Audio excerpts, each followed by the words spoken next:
ಆಚಾರ್ಯರನ್ನು ಮಧ್ವರನ್ನು ಹಿರಿಯರು ಹೊಗಳಿದ ಕ್ರಮ ಅಭ್ರಮಂ ಅಂತ ಒಂದು, ಭಂಗರಹಿತಂ ಅಂತ ಇನ್ನೊಂದು, ಅಜಡಂ ಅಂತ ಮತ್ತೊಂದು. ಮಧ್ವರು ಹೇಗಿದ್ದಾರೆ ಅಂತ ಕೇಳಿದರೆ ಅವರಿಗೆ ವಿಪರೀತವಾದ ತಿಳುವಳಿಕೆ ಸ್ವಲ್ಪನೂ ಇಲ್ಲ. ಅದನ್ನು ಅಭ್ರಮ ಅಂತ. ದೇವರು ಹೇಗೆ ಇದ್ದಾನೆ, ದೇವನು ಹೇಗಿದ್ದಾನೆ ಹಾಗೆಯೇ ತಿಳ್ಕೊಂಡ್ರು. ದೇಶ ಹೇಗಿದೆ ಹಾಗೆಯೇ ತಿಳ್ಕೊಂಡ್ರು. ದೇವರನ್ನಾಗಲಿ ದೇಶವನ್ನಾಗಲಿ ತನ್ನ ದೇಹವನ್ನೇ ಆಗಲಿ ವಿಪರೀತವಾಗಿ ತಿಳ್ಕೊಂಡವರಲ್ಲ. ಹಿರಿಯರೊಂದು ಮಾತು ಹೇಳಿದ್ದುಂಟು, ಅಜ್ಞಾನ ವಿಪರೀತ ಜ್ಞಾನ. ಇದರಲ್ಲಿ ಯಾವುದು ಒಳ್ಳೆಯದು ಅಂತಂದರೆ ಅಜ್ಞಾನ ಲೇಸು ಅಂತಂದು. ವಿಪರೀತ ಜ್ಞಾನ ಸಂಪಾದನೆ ಮಾಡಿದರೆ ಸಂಪಾದನೆ ಮಾಡಿದ ಒಂದು ಶ್ರಮ, ಕಳ್ಕೊಳ್ಳುವುದು ಇನ್ನೊಂದು ಶ್ರಮ. ಅಜ್ಞಾನದಲ್ಲಿ ಆದಂತಹ ಪ್ರಸಂಗ ಇಲ್ಲ. ಒಳಗೆ ಸಹಜವಾಗಿ ಒಂದು ವಸ್ತುವಿನ ಬಗ್ಗೆ ಅಜ್ಞಾನ ಉಂಟು. ಹಿರಿಯರು ಸರಿಯಾದ ತಿಳುವಳಿಕೆ ಕೊಟ್ಟರು, ಅಜ್ಞಾನ ಹೋಯಿತು ಅಷ್ಟೇ. ಆದ್ದರಿಂದ ನಮಗೆ ದೇವನ ಬಗ್ಗೆಯಾಗಲಿ ದೇಶದ ಬಗ್ಗೆಯೇ ಆಗಲಿ ದೇಶವನ್ನು ಆಳುವವರ ಬಗ್ಗೆಯೇ ಆಗಲಿ ವಿಪರೀತವಾದ ತಿಳುವಳಿಕೆ ಕೂಡ ಯಾವುದೋ ದುರಾಗ್ರಹಕ್ಕೆ ತುತ್ತಾಗಿ ಇವರೇ ನಮ್ಮ ದೇಶವನ್ನು ಚೆನ್ನಾಗಿ ಆಳುವವರು ಅಂತ ತಲೆಗೆ ಹೋಗಿಬಿಟ್ಟಿದೆ. ಅದಕ್ಕಂದ್ರು ಮೊದಲು ಅದು ನಮ್ಮ ತಲೆಯಿಂದ ಹೋಗಬೇಕು. ನಮ್ಮ ಕಣ್ಣೆದುರಿಗೆ ಕಾಣ್ತಾ ಇದೆ. ಯಾವ ವ್ಯಕ್ತಿಯ ಕೈಗೆ ದೇಶ ಕೊಟ್ಟರೆ ಚೆನ್ನಾಗಿ ಮುಂದೆ ಸಾಗುತ್ತೆ, ಯಾರ ಕೈಗೆ ಕೊಟ್ಟರೆ ದೇಶಕ್ಕೆ ಗ್ರಹಣ ಹಿಡಿಯುತ್ತೆ ಅಂತ ನಮಗೆ ಈಗಲೇ ಕಣ್ಣೆದುರಿಗೆ ಸ್ಪಷ್ಟವಾಗಿ ಇರುವಾಗ ನಾವು ಎಲ್ಲರ ಪರವಾಗಿಯೂ ಕೂಡ ಎಷ್ಟು 140 ಕೋಟಿಯ ಹೇಳ್ತಿರುವಾಗಲೇ 10 ಕೋಟಿ ಜಾಸ್ತಿ ಆಯಿತು ಕಾಣುತ್ತೆ. ಅದು ಸದ್ಯಕ್ಕಿಂತ 140 ಕೋಟಿ ಅಂತ ಇಟ್ಟುಕೊಳ್ಳಿ. ಇಷ್ಟೂ ಜನರ ಬಗ್ಗೆ ನಾವು ದೇವರಲ್ಲಿ ಪ್ರಾರ್ಥನೆ ಮಾಡಬೇಕು. ವಿಶೇಷವಾಗಿ ಬ್ರಾಹ್ಮಣರು ದೇವರಲ್ಲಿ ಪ್ರಾರ್ಥನೆ ಮಾಡಬೇಕೇನು ಅಂತ ಇಷ್ಟೂ ಜನಕ್ಕೂ ಸರಿಯಾದ ತಿಳುವಳಿಕೆ ಕೊಡು. ಯಾವುದು ಒಳ್ಳೆಯದು ಯಾವುದು ಕೆಟ್ಟ, ನಮಗೆ ಅವ ಇವ ಅಂತ ಆಗ್ರಹ ನಮ್ಮಲ್ಲಿಲ್ಲ.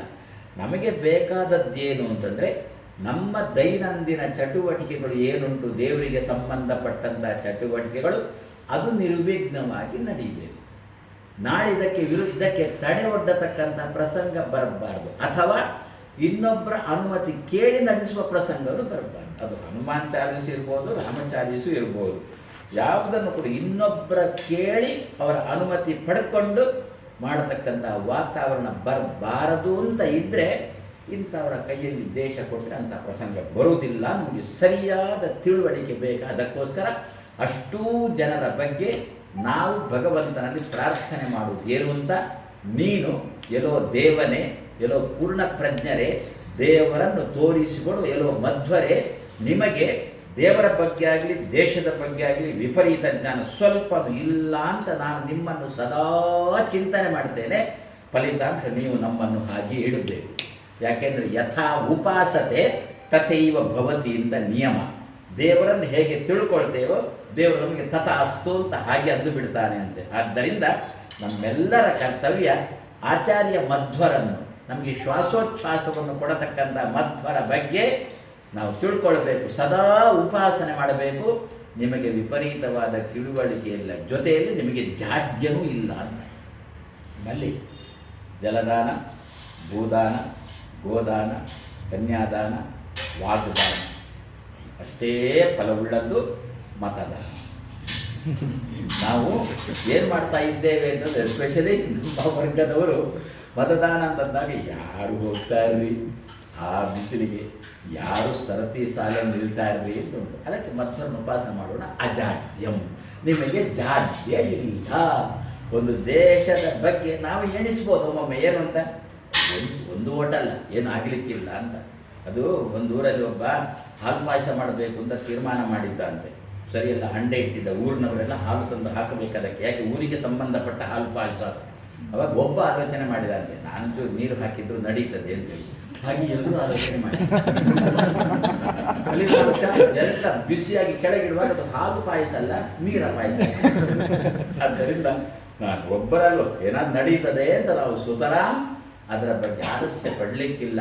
ಅದಕ್ಕೋಸ್ಕರ 140 ಕೋಟಿ ಹಿಂದೂಗಳ ಬಗ್ಗೆಯೂ ನಾವು ಪ್ರಾರ್ಥನೆ ಮಾಡೋದು ಮಧ್ವರ ಹತ್ರ, ನಿಮಗೆ ಜಾಡ್ಯ ಇಲ್ಲ, ನೀವು ಅಜಾಡ್ಯಂ ಅಂತ ಮಧ್ವರನ್ನು ಉಪಾಸನೆ ಮಾಡಿಬಿಟ್ರೆ ಮಧ್ವರು ಪ್ರತಿಯೊಬ್ಬರನ್ನು ಕೂಡ ಚುರುಕು ಮಾಡ್ತಾರೆ. ಆವಾಗ ಶ್ರೇಷ್ಠವಾದ ಇಷ್ಟೇ ಈ ದಾನಕ್ಕೆ ಸಮಾನವಾದ ಫಲವುಳ್ಳದ್ದು ಆ ದಾನವೂ ಕೂಡ. ಆದ್ದರಿಂದಲೇ ಆ ದಾನವನ್ನು ಪಡ್ಕೊಳ್ಳತಕ್ಕಂಥ ವ್ಯಕ್ತಿಗಳ ಜಾಗಕ್ಕೆ ಅಥವಾ ದಾನವನ್ನು ಕೊಡಲಿಕ್ಕಿದ್ದಂಥ ಜಾಗದ ಹೆಸರು ಕ್ಷೇತ್ರ ಅಂತೇಳಿ. ನಾವು ಈ ದಿವಸ ಕ್ಷೇತ್ರ ಅಂತ ಯಾವುದನ್ನು ಕರೆಯೋದು? ದೇವರ ಸನ್ನಿಧಾನ, ತೀರ್ಥದ ಸಂಧಾನ, ಅದನ್ನು ಕ್ಷೇತ್ರ ಅಂತ ಕರಿತೇವೆ. ಇದನ್ನು ಕೂಡ ಹಿರಿಯರು ತುಂಬ, ಈಗಿನದು ಅವಳಿಗೆ ಬುದ್ಧಿ ಇಲ್ಲ ಬಿಡಿ, ಆರಂಭದಲ್ಲಿ ಇದನ್ನು ಮಾಡಿದ್ದೇ ಕ್ಷೇತ್ರ ವಿಂಗಡಣೆ ಅಂತ ಮಾಡಿದ್ರು. ಅದರಿಂದ ಇಂತಹ ಕ್ಷೇತ್ರದಲ್ಲಿ ನಾವು ಒಳ್ಳೆಯ ದಾನವನ್ನು, ಒಳ್ಳೆಯ ವ್ಯಕ್ತಿಗೇನೆ ದಾನ ಮಾಡಬೇಕು, ಖುಷಿ ಸಿಕ್ಕಿದವನಿಗೆ ದಾನ ಮಾಡುವುದಲ್ಲ. ಆಚಾರ್ಯ ಮಧ್ವರಿಗೆ ಹಾಲು ಕುಡಿಲಿಕ್ಕೆ ಗೋದಾನವನ್ನು ಮಾಡಿದವ ಒಳ್ಳೆಯ ಯೋಗವನ್ನು ಪಡೆದ ಅಂತ ನಾವು ಮಧ್ವಜಯದಲ್ಲಿ ಕೇಳಿದ್ದುಂಟು. ಅದರಿಂದ ಸತ್ ಪಾತ್ರದಲ್ಲಿ, ಸತ್ ಕ್ಷೇತ್ರದಲ್ಲಿ ನಮಗೆ ವಿಹಿತವಾಗಿರತಕ್ಕಂಥ ದಾನವನ್ನು ಮಾಡಿ ನಮ್ಮ ರಾಷ್ಟ್ರ ಪುನಃ ಮುಂದಿನ ನಾವು 5 ವರ್ಷಕ್ಕೆ ಅಮೆಂಡ್ಮೆಂಟ್ ಕೊಡೋಣ, ಒಮ್ಮೆಲೆ ಬಹಳ ಬೇಡ. ಈಗ 5 ವರ್ಷಕ್ಕೆ ಒಂದು ಹಿಂದಿನ ಇದು ರಾಮರಾಜ್ಯ ಆಯಿತು, ಮುಂದಿನ 5 ವರ್ಷದಲ್ಲಿ ಕೃಷ್ಣ ರಾಜ್ಯ ಆಗಲಿ, ಅದರ ಮುಂದಿನ 5 ವರ್ಷದಲ್ಲಿ ವಿಶ್ವನಾಥನ ರಾಜ್ಯ ಆಗಲಿ. ಇದೇ ರೀತಿಯಲ್ಲಿ ನಮ್ಮ ದೇಶ ಹಂತ ಹಂತವಾಗಿ ಎತ್ತರಕ್ಕೆ ಬರಲಿ ಅಂತ ಆಶಿಸಿ 2 ಮಾತನ್ನು ಕೃಷ್ಣ ಅರ್ಪಣ ಮಾಡಿಸ್ತೇವೆ.